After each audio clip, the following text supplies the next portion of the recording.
vos deux grands-parents maternels ont eu recours, eux aussi, à des écrivains publics, à des biographes. Pourquoi ont-ils eu besoin, vos deux grands-parents maternels? Eh bien, je pense que c'était aussi une demande de leurs propres enfants, donc de ma mère en l'occurrence. Mon grand-père avait plus de 91 ans, je crois 90 ans. C'est lui qui a ouvert le bal. Ma grand-mère a suivi parce qu'on était très satisfait de l'exercice.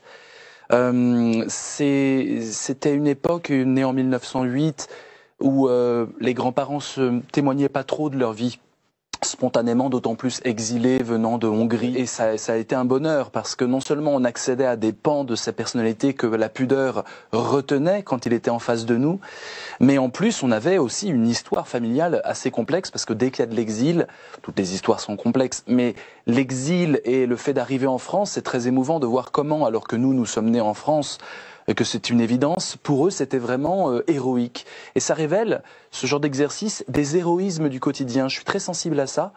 On a tous dans notre vie des moments de fierté, des moments où on se dit ça valait la peine. Ces moments-là font un peu le sens de la vie. Sans ces moments-là, la vie n'aurait pas de sens. Et ça permet de révéler ça de façon sobre.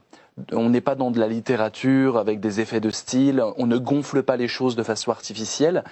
Et c'est l'opposé un peu. Arthur Schnitzer disait ils sont bien à plaindre ceux qui vivent leur autobiographie et non pas leur vie. C'est-à-dire ceux qui sont déjà dans la logique posthume de quel témoignage je vais laisser. Là, on a exactement l'inverse. On a des gens qui s'attendaient pas à écrire leur vie et qui tout d'un coup sont un peu désarçonnés et qui comprennent en fait que chaque vie est une œuvre. On peut même appeler ça une œuvre-vie. Et c'est une pratique très courante, ça. Au Québec, j'étais invité à l'université à Rimouski. Et j'ai découvert qu'ils avaient vraiment ce style de thérapie-là. Ils appellent ça les histoires de vie. Souvent, on radote sa propre vie en insistant sur les côtés sombres. Le fait de raconter sa vie sobrement avec une écoute extérieure permet de relativiser la part sombre et de voir les morceaux de lumière dedans.